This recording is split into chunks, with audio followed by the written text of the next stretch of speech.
Hey there, welcome to First Look. Thanks for being here this week. And this week is special, not only because, this is happening, right? This summer celebration. Please come.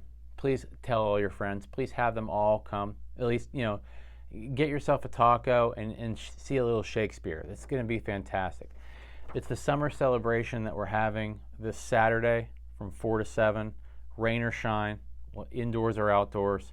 We're going to have raffle baskets and music and stuff for kids to do, and crafts and games and picnic food and food trucks. And there's Pie the Pastor. And again, Steel City Shakespeare is going to perform. And there's all sorts of things. Please invite every single person that you know, and we would love to have you on Saturday. Okay, so second reason it's great is because you don't have to hear me preach. Someone else is going to be here, and it's someone who has been doing this much longer than I have. So I'm on continuing education this Sunday. It's one of those things where I'm going to do this summer celebration on Saturday, and then the next day I'm bugging out, and I'm going up to Chautauqua for, retreat type stuff. And the Reverend Jeff Tyndall is going to be here. Now, Jeff, if you don't know Jeff, a couple of things you should know. So Jeff just retired as the pastor of John McMillan. He was at Carnegie before that. Jeff is a lawyer by trade originally. He was the stated clerk of Pittsburgh Presbytery for a number of years, and also did this. So the guy has, he's a wealth of knowledge. He's a very learned guy. He's, wears a bow tie better than I do. I can't promise that he'll wear one on Sunday, but I'm saying he does. And Jeff's just one of those guys that I think all of you will really enjoy. He is not a part of the Centennial series. I couldn't think of a connection that he has to Northmont in particular. Maybe he'll share one with you. Maybe he has a connection with Northmont that I don't know about. But he is stepping in to preach for us this week, and I'm very excited that you all get a chance to hear him and that he was available. So that's all wonderful news. But in the meantime, I know now what text he's going to use, so we need to talk about that. So I'm going to, the text that Jeff is using is from Luke chapter 12, and it's kind of actually two parables that bump up against each other. So it's Luke 12, 13 to 34. So I'm going to read it for you, perhaps in sections, and then I'll kind of let you know where we're going. All right. So the first part of this overall passage is 13 to 21, and it's the parable of the rich fool. So it starts this way. Someone in the crowd said to him, "Teacher, tell my brother to divide the family inheritance with me." But he said to him, "Friend, who set me to be a judge or arbitrator over you?" And he said to them, "Take care, be on your guard against all kinds of greed, for one's life does not consist in the abundance of possessions." Then he told him a parable. The land of a rich man produced abundantly, and he thought to himself, "What shall I do? For I have no place to store all my crops." And then he said, "I will do this. I will pull down my barns and build larger ones, and there I will store all of my grain and my goods. And I will say to my soul, 'Soul, you have ample goods laid up for many years. Relax, eat, drink, and be merry.' But God said to him, 'You fool, this very night your life is being demanded of you. And the things you have prepared, whose will they be?' So it is with those who store up treasures for themselves, but are not rich toward God. But who are not rich towards God. That's an important little line. And then it pivots down. He said to his disciples, "Therefore I tell you, do not worry about your life, what you'll eat, or about your body, what you will wear. For life is more than food, and the body more than clothing. Consider the ravens. They neither sow nor reap. They have neither storehouses nor barns, and yet God feeds them. How much more value are you than the birds?" That's the other important piece to remember. Oh, how much more valuable are you than the birds? And can any of you by worrying, add a single hour to your span of life? If then you are not able to do a small thing as that, why do you worry about the rest? Consider the lilies, how they grow. They neither toil nor spin. Yet I tell you, even Solomon in all of his glory was not clothed like one of these. But if God so clothes the grass of the field, which is alive today and tomorrow is thrown into the oven, how much more will he clothe you, you of little faith? And do not keep striving for what you are to eat and what you are to drink, and do not keep worrying, for it is the nations of the world that strive after all these things, and your Father knows that you need them. Instead, strive for his kingdom, and these things will be given to you as well. That's the final, I think, key piece. Do not be afraid, little flock, for it is your Father's good pleasure to give you the kingdom. Sell your possessions and give alms. Make purses for yourselves that do not wear out, an unfailing treasure in heaven, where no thief comes near and no moth destroys. For where your treasure is, there your heart will be also.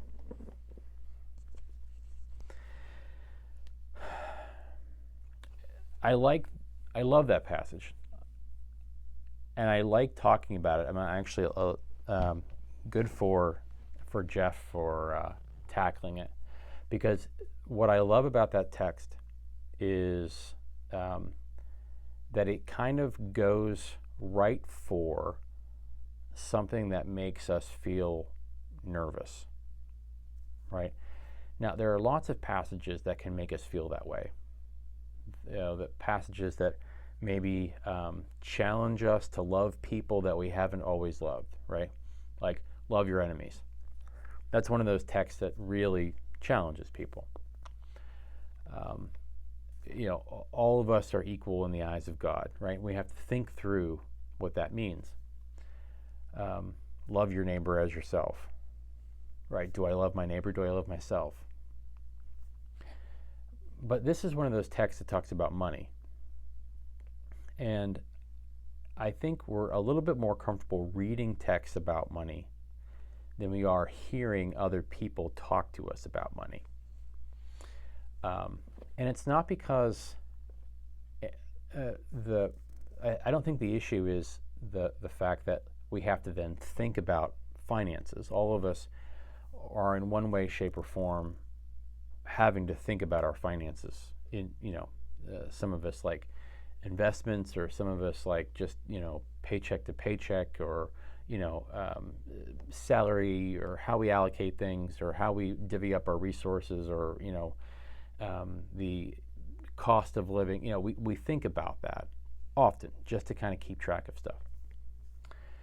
And so it's not hearing about it. I think it's really hearing other people talk to us about it, which starts to make us feel a little nervous. Which is why I think it's such a fascinating passage for Jeff to talk to you about. And so I'll be very curious to see what he does with it. But I think one of the things that I find fascinating about the text is anytime Jesus especially will go after something and talk about it from an angle that you don't expect. Meaning, we'll say something, we'll start a passage like, well, there was a man who had accumulated so much, that he got to a place where he couldn't keep it where he was keeping it, so he had to build more, build bigger silos or bigger barns or whatever. And in your head, you start off the passage thinking, oh, what good fortune. This is starting off a good story. Like, God has blessed this person with so much so that they had to build bigger things to store it, right? On its face, that doesn't sound like the end of the world. That doesn't sound bad at all, right? It doesn't sound like at the end of the story, the guy is able to take stock and say, you know what? I don't have to be insane. Like, I don't have to accumulate, I'm a millionaire. I don't need to be a billionaire. Like, I don't need to do anything crazy. I can just sit back now and enjoy what I have. I'm good. I've accumulated enough, more than enough for the rest of my life. I'm fine, right? And then God very quickly, right, through Jesus' parable, basically squashes that. Like, you're a fool. You're doing life wrong. And if you just look at it like that, you start to realize,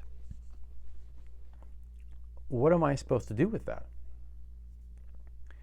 Because a lot of my life, a lot of your life, or whatever, is about looking at how am I going to have the funds that I need at certain spots in my life, whatever that happens to be. How am I going to make sure that I have enough in retirement? How am I going to make sure I can live a certain lifestyle in that retirement? What kind of little savings do I need here or there to make sure, what if this happens or what if that happens? I'm sure this guy thought like that. Well, what if there's a famine, or what if this is like, if there's a problem, or what if my children can't, he may have been thinking a lot of the same basic things that you and I might think of, like, well, my kids are going to need X someday, because famines happen, or what if whatever happens? These little nest eggs are not nothing to sneeze at. Like, they're something substantial. And it all started. This whole parable started because a man wanted his brother to treat him the way that he felt would be more fair, right? He wanted more. And Jesus uses the passage as an opportunity to talk about greed and want and not trusting in God and that kind of idea. Because, of course, the parable it's nested up against is about the lilies of the field and the raven. They don't store up anything, they don't whatever, but they have all that they need. God provides all that they need. And I think part of the reason why this story, I think, is hard to read is not just because we might feel judged for how much time we spend making sure we have everything stored up the way that we've been told we need to store it up by society or our families or whatever. Like, you need to have all this in place. But it also starts to make us think about, where our trust in God lies. What does that mean for how I've spent my time or resources or whatever? Like, we start to kind of think through that. Or we try to find a way to not think about it, right? We make the passage about something else so that we don't have to think about that. I don't have to worry about, how much I've tried to make sure that my 401k does X, Y, or Z, so I can go off and do whatever, so I can buy this or buy this. It might make you stress about that, and so we could start to think about this passage from another angle, which is all well, good, and fine. But the thing I was thinking about as I looked to see what he had chosen and was kind of thinking through how I would talk about it, was just the it's more about the mentality in which we are told to live all the time. And I'm going to explain to you what I mean. One of the things that I think as I know in my life is one of the biggest struggles that I have, or the things that I feel like if I'm judged for anything, it's that either I didn't work hard enough for someone, someone thinks I'm lazy, or I don't put in the right type of effort in the right type of way. Oh, well, you spent your time doing this. You should have spent your more time over here or over here. Whatever it happens to be. But then the other thing I stress about is someone thinking or feeling, oh, well, he wasn't very well prepared. Not being prepared is one of the things I think that we frown on, or we're told that we will be frowned upon if we are not. Being caught unprepared for many people is a huge stress. Like, if guests came over, you wouldn't have enough for them, or your house wouldn't be clean, or something like that. You show up to work, or you show up to something, and you don't have something that would make other people feel more comfortable. Or, you came to a meeting, or you came to a thing, and you hadn't done the reading, you hadn't done the work, you weren't prepared, right? And being judged for not being prepared, I think, is one of those things that a lot of us have a lot of anxiety over, personally, professionally, lots of capacities. And I think that what's interesting is that at the same time, many of us value being able to be there for people who have been caught completely off guard, right? Where something happened in their lives that just blew them over, right? A storm, harmed their house or something like that. Or they all of a sudden found themselves they lost their job, and they, were having trouble with, paying the bills or feeding their family or whatever. That something happened where someone got caught just not being able to just, have everything okay, even though disaster strikes, right? And we recognize that so many folks out of necessity do live that way. If you've ever been in a place where, there's an old adage about finances and security, financial security, that I've heard several times. If your car breaks down, for some people, that inconveniences them for a day, because now they can't go to the place that they were trying to get to and whatever. They had to cancel plans or whatever because their car broke down. For others, that might inconvenience you for a week, because maybe you had to wait until payday to get the car fixed, or whatever. Like, you had to delay a little bit. And for others, it could ruin your month, right? That margin of fixing your car, or fixing a tire, or fixing whatever it happens to be, threw every single thing in your life out of whack. And if you've ever been in any of those positions, then you know the stress and anxiety and whatever that goes into them. And many of you have probably been in a place in your life where you have experienced that somewhere along the line. And many of you